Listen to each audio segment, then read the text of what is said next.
if you've ever seen the movie Matrix where Neo goes in and sees the Oracle and then he gets bewildered by the message and she gives him a cookie after, that's how I leave Keon's meetings every single time. Completely shook. And it's not just this time, it's almost every time. The dude is just a special guy.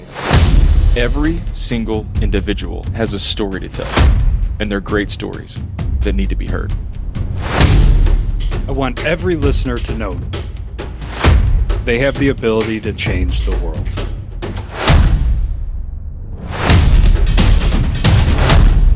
Welcome to the 1720 Podcast. What's up, Mountain Movers? Welcome back to the 1720 Podcast. You got just Stu and I this week, man. What a treat. What an absolute pleasure. Y'all are in for a real treat with the two of us. Nah, well, we've made that joke 1,000 times. Today's going to be awesome, though. I'll tell you why. Because I don't know exactly what we're going to talk about, but we're definitely talking about your book, man. You're the hot seat today, whether you know it or not. We've talked about it a little bit on and off, that you're writing one, that it's released, that we've, this, that, and the other.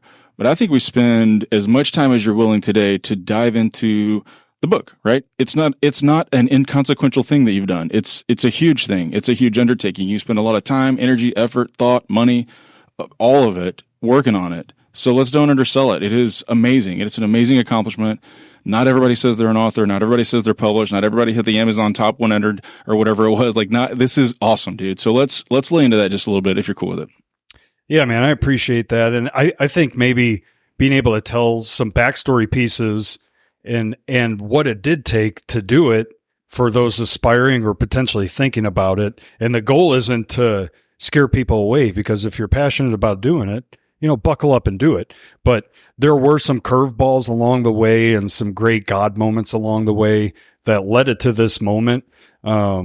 So happy to talk about all of it. Yeah. So it's there it is right there behind you, the Mountain Mover Manual. Let's just start it from the beginning. When did you ever have a moment like, this is it, I'm going to write a book? I know the answer to that question is loaded, but when does that show up? Yeah. So some backstory on that. There was thoughts in the back of my head to do it just because people prompting me, but I never thought this is what I want to do. This is my idea type of thing. And over the course of that transition about a year ago, that's when things started heating up a little bit between the podcast and the daily motivations and mentors in my life. I started kind of toying with the idea. And then a mentor came along and we had a sit down, and just like every sit down with this guy, what I thought we were going to talk about versus what we actually talked about was radically different.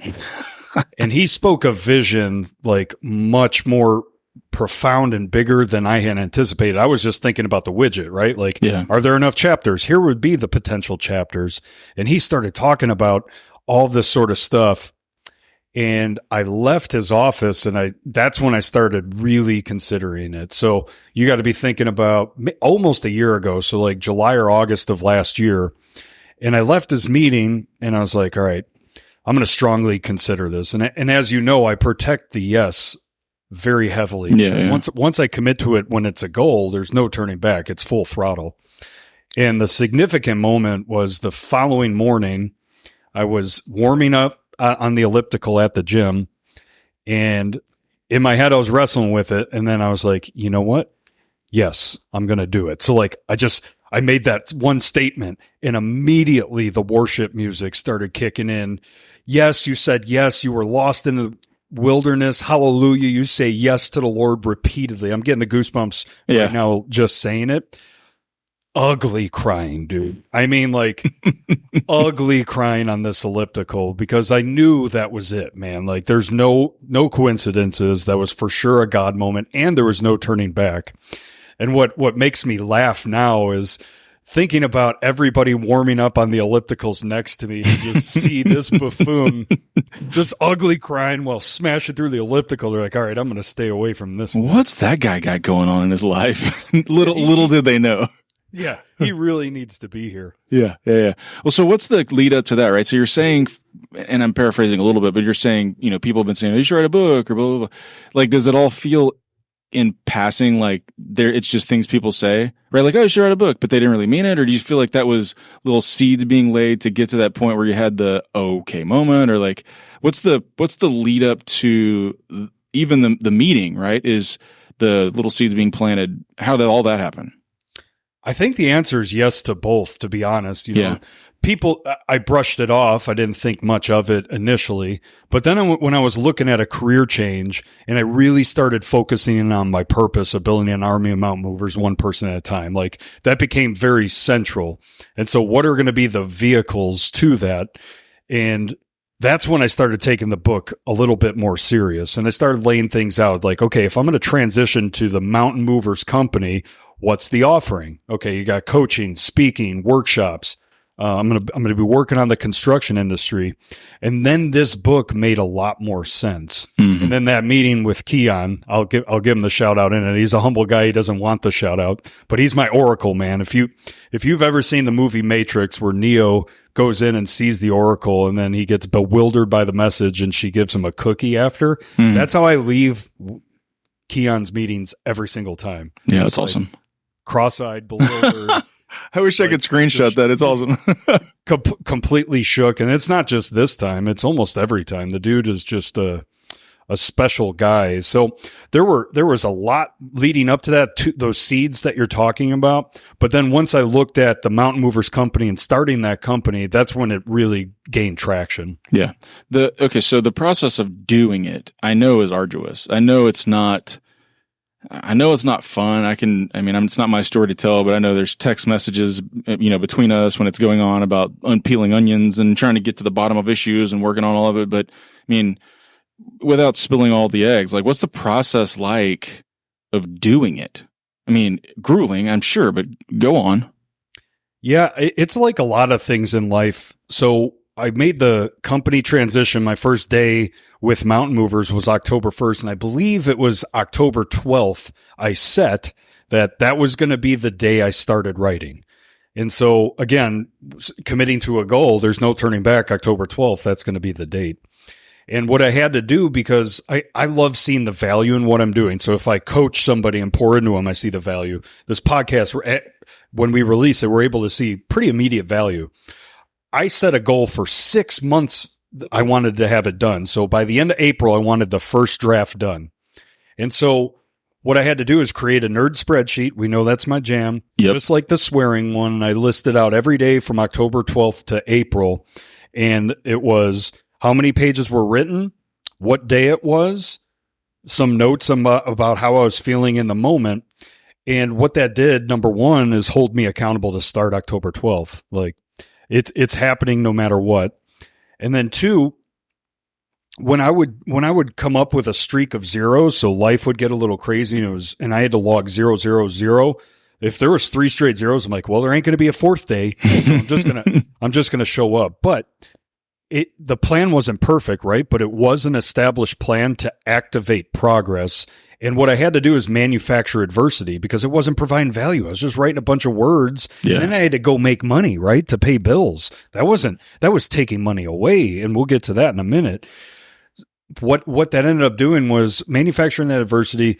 I ended up finishing the book well before April, the first draft. I think I cut that in half.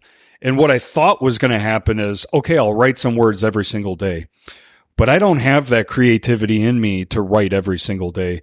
It happened in bunches. So you might see 0, 0, 0, but then a whole chapter, 12 pages knocked out, and then 0, 0, and then I felt it, and then boom, got back into it. And that sort of seemed to be the rhythm.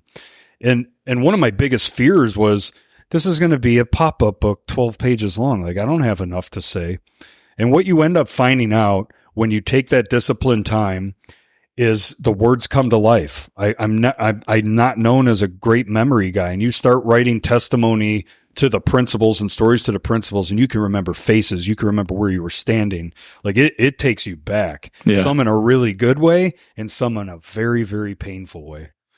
Well, and also but not also. That's not the right way to ask the question. But the question is, like, at some point you had to say, okay.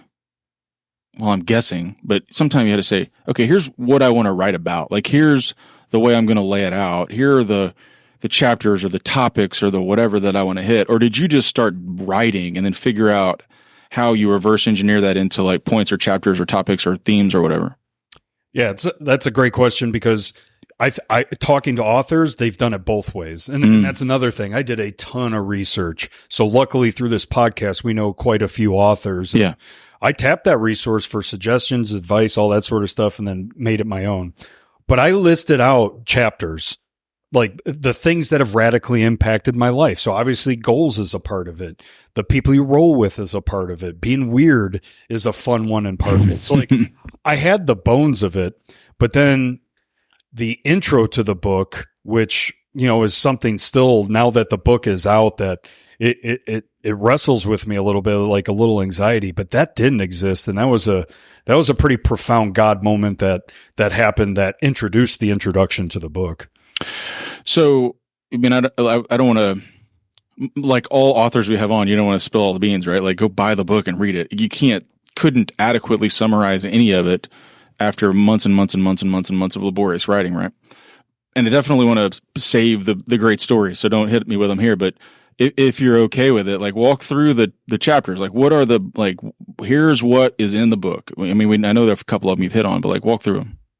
Yeah. So the introduction, I'll talk about that in a second, or right now, because it wasn't a part of the book. It wasn't a part of the layout. And one day I was at church, worship music was on.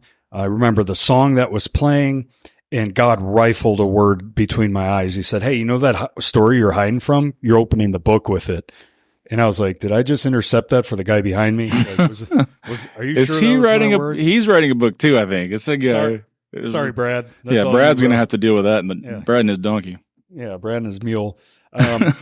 But it was, you know, some of those words that you get really excited about because it's about helping someone or stepping in for someone. You're like, heck yeah, let's freaking go. I didn't even think about that. Let's go, God. This one was like, you got to be kidding me, because I didn't really want to make this book about me. That's not the deal. And so there was no choice to make at that point, right? Like in obedience, it's like, okay, show up for it. So the introduction, it starts in the middle of my story, which is not that long ago, and it was a struggle. And when I finished writing the introduction, man, I just openly cried. It was painful. But it does tee up the book in a different way. And so that's some of the feedback that I've been getting from people that read it, like self-help and business management, motivational books. The cadence is, hey, look how successful I am, therefore you should listen to me. This one's, from brokenness, I have taken these tips and tricks and strategies and radically impacted my life. Let's walk through it together. And so hopefully that's kind of like a different spin from your typical book of, hey, spotlight's on me. The spotlight's on me, but it's rolling myself under the bus quite a bit. Well, and there's always, I mean, that's one of the themes of the podcast, and has been for 100 and diggity episodes. How many is, like, your story is powerful, right? Everyone has a story. And they're great stories, right? Like that's how we intro. And you and I don't do a great job, probably, maybe any job at all, of talking really about each other's stories. I mean, we lay in anecdotally here and there, ideas and things as we're conversating, but like your story, start to finish, the hurdles, hiccups, hangups, and the lessons learned and the progress derived therefrom. It's a great story.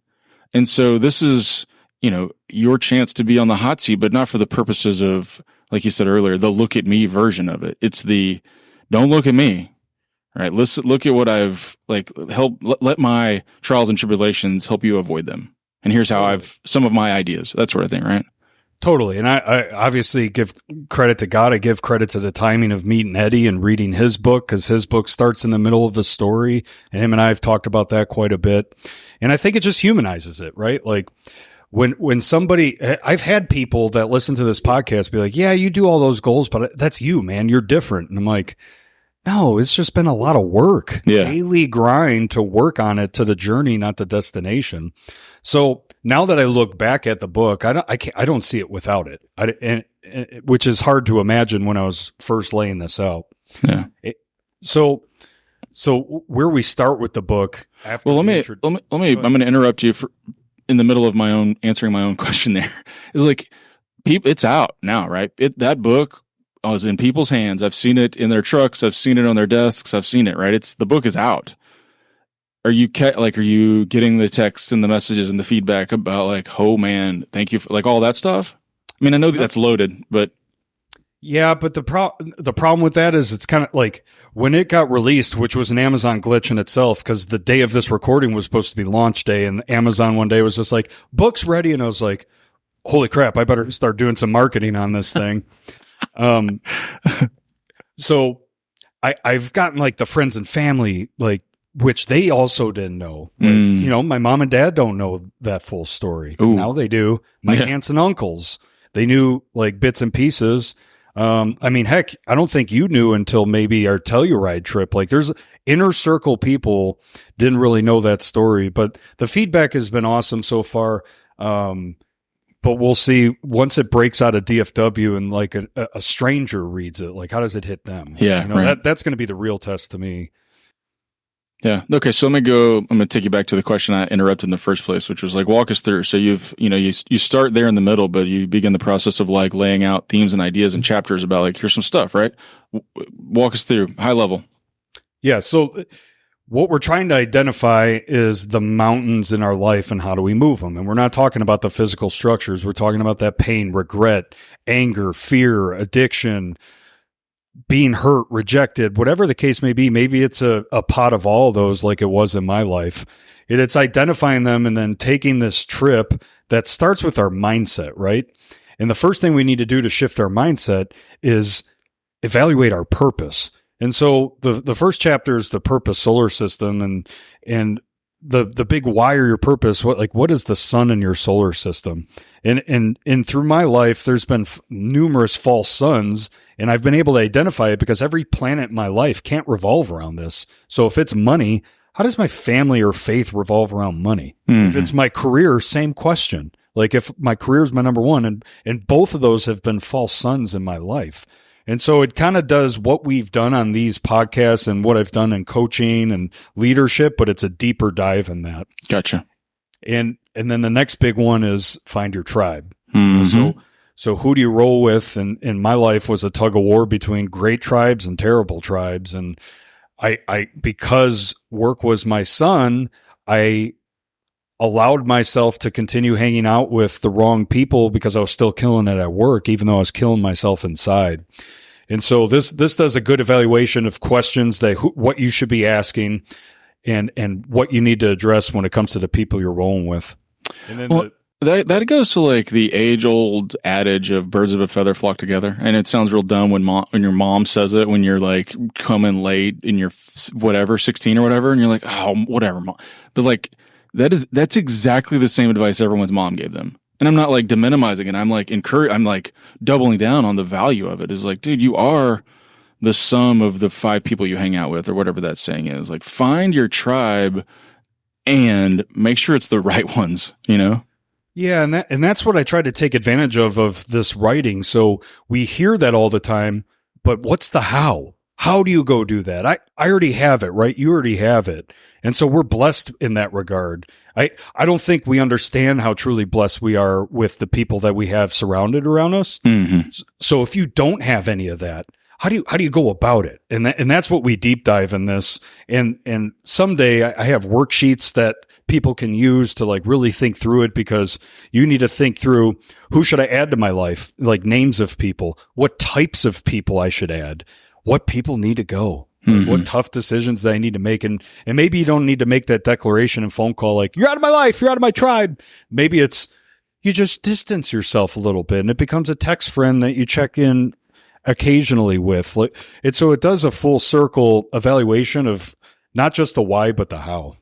Yeah, that's awesome. The how is an important component of that. And I don't want to steal the book's thunder, but I mean, how many times have you been been in a conversation where the question is like, how did that happen? How did mountain movers happen? How did you do it? And I don't always have a good answer personally, because you're right. Like, I think probably we is the correct answer here. Do take it for granted. It was very organic and easy is probably the right word for us, just because of, I don't know, luck, favor, opportunity. I don't know why. But there are people trying to figure out how. So I know there's good tips in there of figuring out the how of this, and the this of that, the this being something we've talked about 100 times on this podcast. So find your tribe, find your people, the value of community, all that sort of stuff. Yeah, and all of this takes effort. That took effort to find the people we're rolling with and getting involved, and now it's on easy street for us, right? But it took some conscious effort, intentionality, putting yourself in uncomfortable situations, whether you're an extrovert or an introvert, but you got to put the work in because it's worth it. Yeah. All right, keep me going. Yeah, and then the wrap up of shifting your mindset, there's a chapter about taking the first step. You got to take action to what we talked about. And so there's 4 major sections to this book. The second part is obviously goal related. So this is me being shocked. Yeah, right. Because you want to talk about something that's radically transformed my life, man. It's setting goals year over year, but not just setting them, but achieving them. And so this goes through all the ingredients from setting them, categorizing them. There's a goal worksheet breakdown on it, scheduling them, and then the accountability of putting them out there. We talk about that almost every single January. We do a goal share. And it's not about, hey, check me out. It's every single time that I share a goal, that's increased accountability because I've said it. And now am I going to back up those words? And if I don't back up those words, then what kind of leader am I? Yeah. And so it helps me tremendously to put it out there in the atmosphere, because then there's no turning back. Kind of like writing the book. Yeah. Right. Yeah. There's no turning back now. If you think 100 and whatever episodes has gotten it all out there, put it in paper and show it on Amazon. That'll get it out there. That's right. Yep. All right. So goal setting section. I don't know. I'm sure there's chapters in there to that too. Yeah. So there's achieve your goals section. The next section is called build your foundation.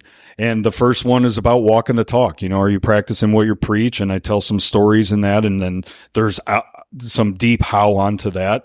And then it gets into some of the fun chapters. So the funnest chapter in the book is let your weirdness out. I knew it. And I just love it. I'm a super weirdo.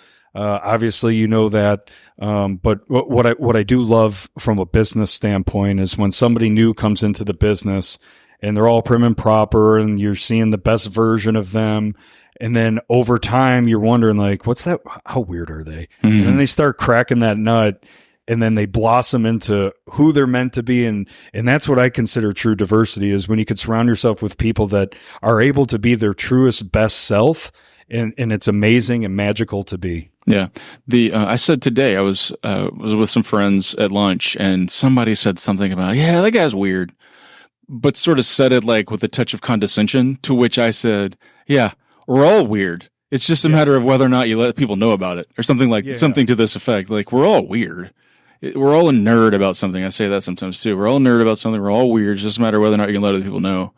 And there it is, right? I feel like I missed like some of the, and maybe I'll get it down the road here, but some of the true, like actual super duper hanging out with Kevin weirdness. Like I get it one-on-one, but like the team of weirdness. Like I don't know that I ever get the full Monty of all weird, but I'm certain it's a spectacle.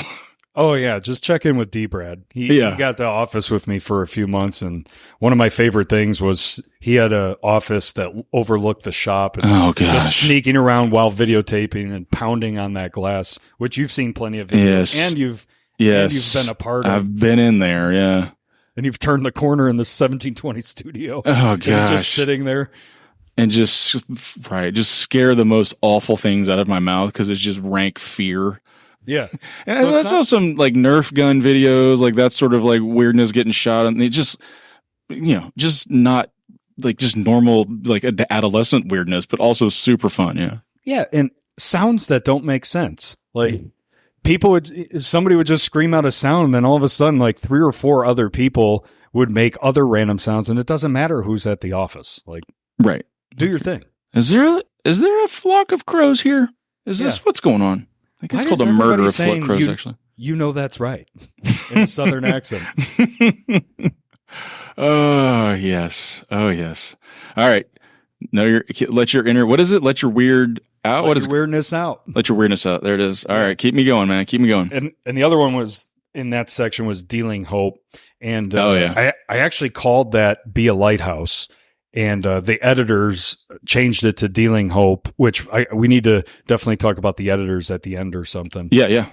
But it, whether you call it Being a Lighthouse, like why I wanted to call it Being a Lighthouse, because a lighthouse does two things simultaneously. Like it warns people of danger and welcomes it. It's that sigh of relief for safety. Yeah. It's the same thing that does two polar opposite things for people. Yeah.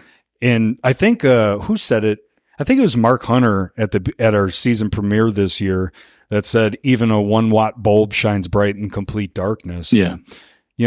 Dealing hope to people by being there for them, doing the right things, it moves the needle in the world, not just any industry, but in life in general. And if you could tie that to your purpose, my goodness, what an impact you can make on not just the people around you, but the byproduct of that is yourself. You're just going to have a more fulfilled life. Yeah.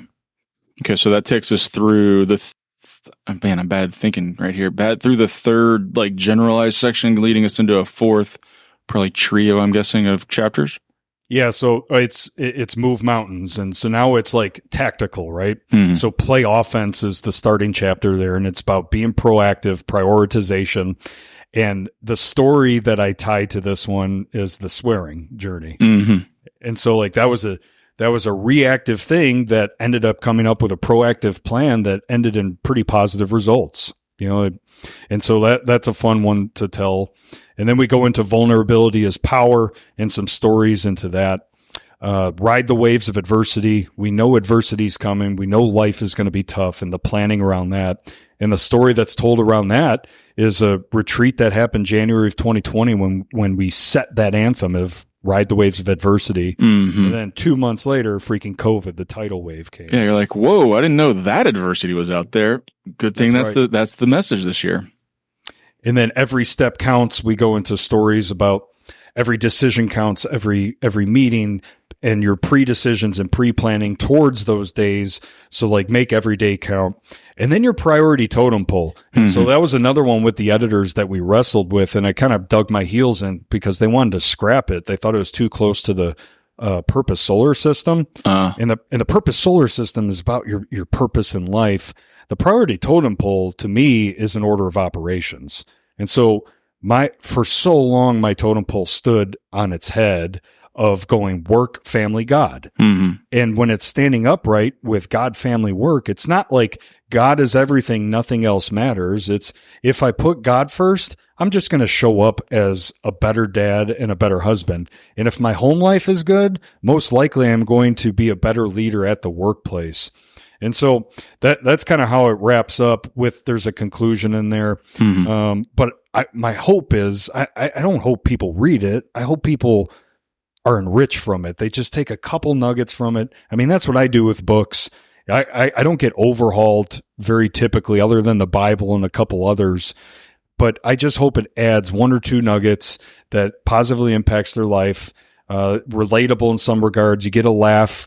I don't think people are going to be crying from it, but yeah, I cried from it. Oh man, I bet you'd be surprised though, because you have no idea realistically whose hands that's going to land in, and you have no idea realistically whose stories are similar, and you know what I mean. And so you're going to be surprised. I'm confident you're going to be surprised of how the story, the compilation of stories, the messaging, all of it hits different people differently. And there are going to be people who pick that up and don't make it 15 pages in before they are similarly exhausted from boohoo crying, because that story is going to hit real hard for some people, man. Real hard. Yeah, especially the introduction. I mean, close friends, mutual friends to you and I, they just felt bad after reading that intro. They're like, I cannot believe you went through that and I wasn't there to help you out.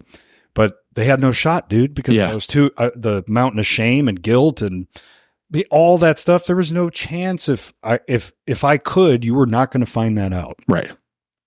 Yeah. Which goes back to, I wasn't counting in my head, but it's like 8 or 9 chapters in about the power of vulnerability, which I think was either today's or yesterday's, DM, wasn't it? About just like, that's the power, is like shucking away all that stuff and just saying, hey, here's what's going on, man. But it's a journey for sure. It's a journey. It is. And that's why all of them, it's kind of like the Bible. You can't isolate one scripture and just go hell bent on that one, because you have to paint the broader brush there. Same with the book. Like, vulnerability is power, but until you find your tribe, like, it's really hard to be vulnerable. Right. Like, well, because we were, I think it was an episode that you weren't able to make with Aaron. That's what he was talking about. Like, you can't just show up to coffee with a stranger and be like, hey, I need to let you know something. Bleh. Like, it's a process of like easing in, identifying who you can trust with that vulnerability, all that. It does not happen immediately. So yeah, triple down on that idea. But here's the freedom, right? Like, you get comfortable with it, and then all of a sudden it goes into a book and you don't care who knows. Right. You know, like, but that first step, holy cow, is it difficult to tell that first person. Mm-hmm. Yeah, I get that.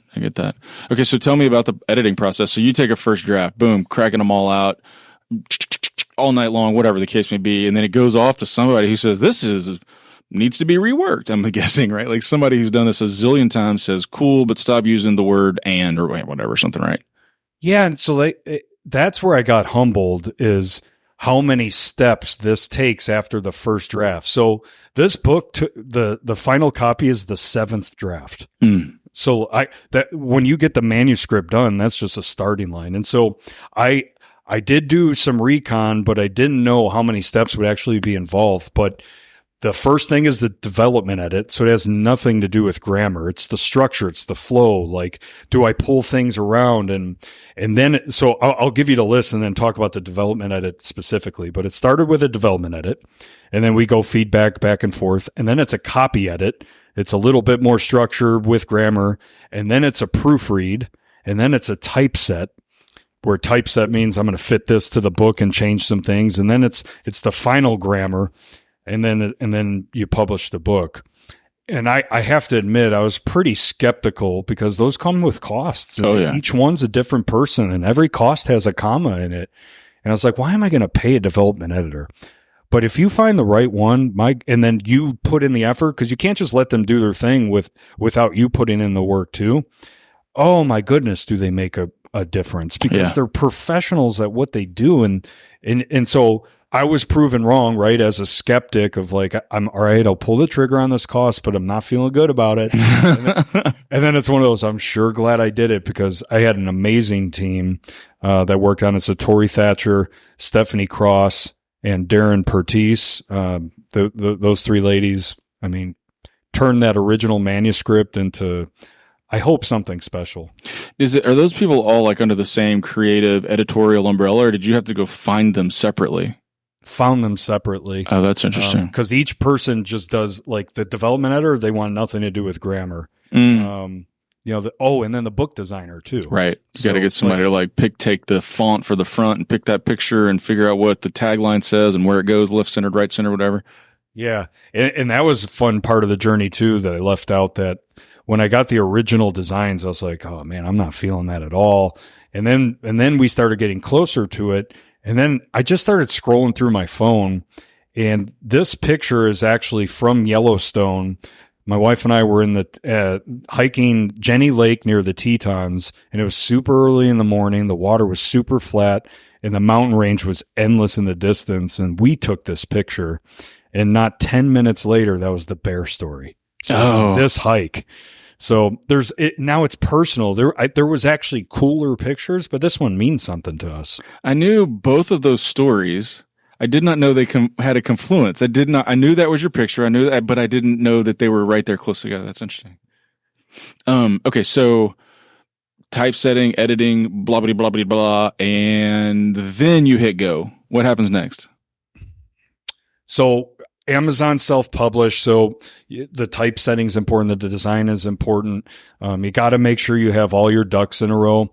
And then, like I said, Amazon glitch, it just said published, and it was a couple weeks ago. So it was game on, man. And then I have some amazing friends and family that supported it, bought copies, shared it, and now it's what I'm wrestling with, to be vulnerable, is I feel like I'm done. Because I'm a builder, not a maintainer, right? Yeah. Like I don't feel like this is a starting line, but it is.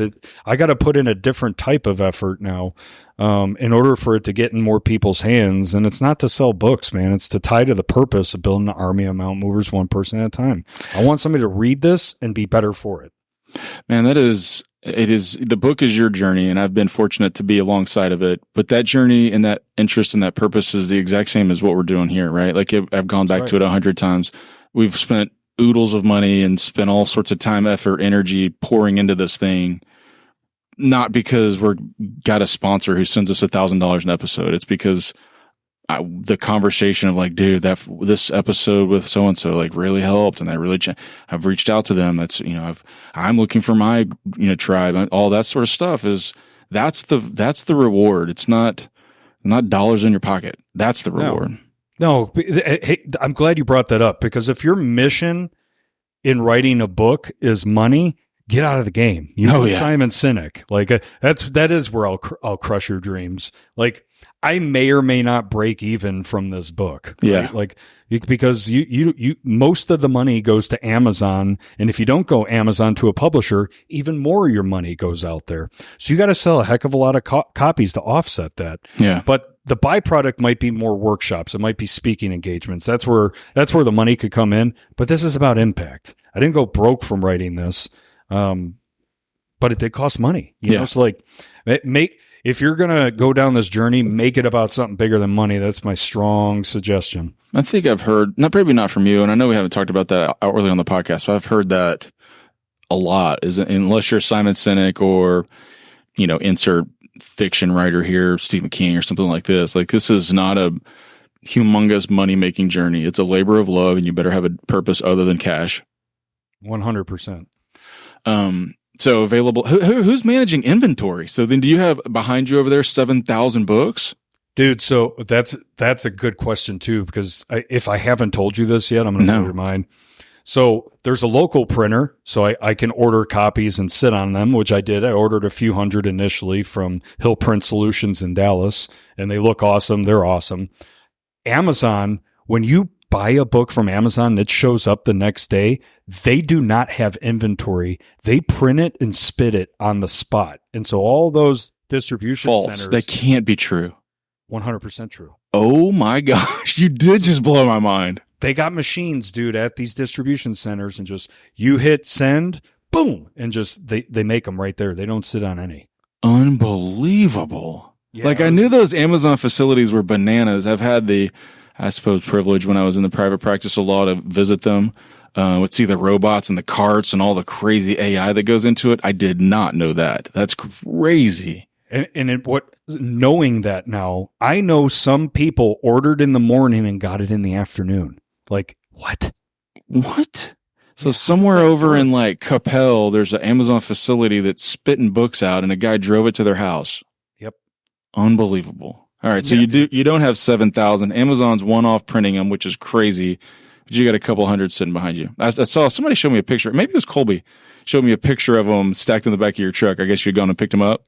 I just picked them up either yesterday or 2 days ago, and just to have them on me, I'm giving them out as gifts. I'll bring them to the launch party, which is this Thursday. So I have those, but yeah, I don't have the capacity, or I should rephrase that. I don't want to carve out the capacity to, okay, I sold a book. Now I got to go to USPS and I'd rather Amazon just make their nut, and it is widely available there. That it's not just the easy button. It's just the most practical thing for our lives. So. Yeah, it is the most practical thing. Having those physical copies gives you the opportunity to sign one, make a hand delivery, right? Like actually pass off to someone, like a personal note, here it is, that sort of thing. So that's probably the benefit of having a dozen in the back of your car regularly, right? Yeah. And this is where things get weird, and it's not an ego thing whatsoever. I have no ego with it. It's odd is now I roll around with a Sharpie because I go to people's offices and now they have them. They're like, would you sign this? I'm like, sure. You better hold on to it. It's going to be worth something. Well, hold on though, because and I think they're behind you, maybe over your left and right shoulder, but very early in this journey, you talked about how valuable those signed books are, right? To me, yeah, right. Priceless. They're not worth monetary right. No. value. Yeah. They have value, personal value. I mean, I have a book from when I was in college that I've never read it, shocker, that a college professor of mine wrote. And he's put a little handwritten note in the cover of it and gave it to me. And like it's special. Like that book means more than all the rest of them, whether I've read them or not. So that's a cool thing you get to do, man. Cool thing. Yeah. Yeah. It's hard to just associate, right? Like there's some awesome people up there. So yeah. Sharpie or Milwaukee Marksall? This bad boy right in front of me. There you go. All right. So it's got the fine, and then I don't even know what you call this. Normal. Normal. Normal tip. What if I had the carpenter one? Oh yes. Just one big black out. Like, what does that say? KC. That's all you're getting. I'm gonna have Amazon deliver an extra book and a giant Sharpie to your house just for me. But this is what I use to highlight stuff. So this is a monster highlight. What in the world is that? Preston hooked me up with this. So this is what I use for my to-do list now. And it's, I highlight with that's this novelty highlighter. So shout out Preston. That is a novelty highlighter. It is. You get those at circuses and fairs. Yeah. So we got paperback and Kindle. That's out. And then hopefully you and I collaborate on the Audible a little bit. I got to figure out how to get that done as a next step. But I want to incorporate you somehow in it, and I think we're going to talk off here about that in a minute. Yeah, that sounds awesome. I'm assuming when it gets time, you're going to self-read that thing sitting right here in the studio, right? Yeah, for sure. That'll be awesome. That'll be great. Yeah. All right. What else about the journey? I don't know, man. I feel like we talked through the book. I know it's available now. You can get a literally hot off the presses copy from Amazon, or you can, chase Kevin down in a parking lot with a Sharpie one day and grab one, but snag it, because I know there's good stories in there. I had a advanced version. I saw the first draft. I know what's in there. Hustle yourself up one for sure. Appreciate that. Yep. Anything else? What else, man? What else is going on besides writing a book? Oh man, there's exciting stuff cooking.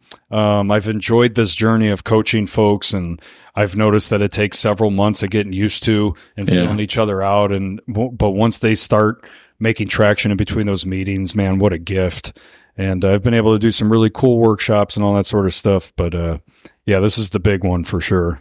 Yeah. It's a momentous season. Well, there you go. Y'all go grab one. I guess we will catch you guys next week. No idea what we'll be doing next week. Sometimes we give a preview because we got it all planned out, but this is a season of kind of ad hoc a little bit. So I don't know. We'll catch you next week with something. And until then, you guys stay out there and keep moving mountains.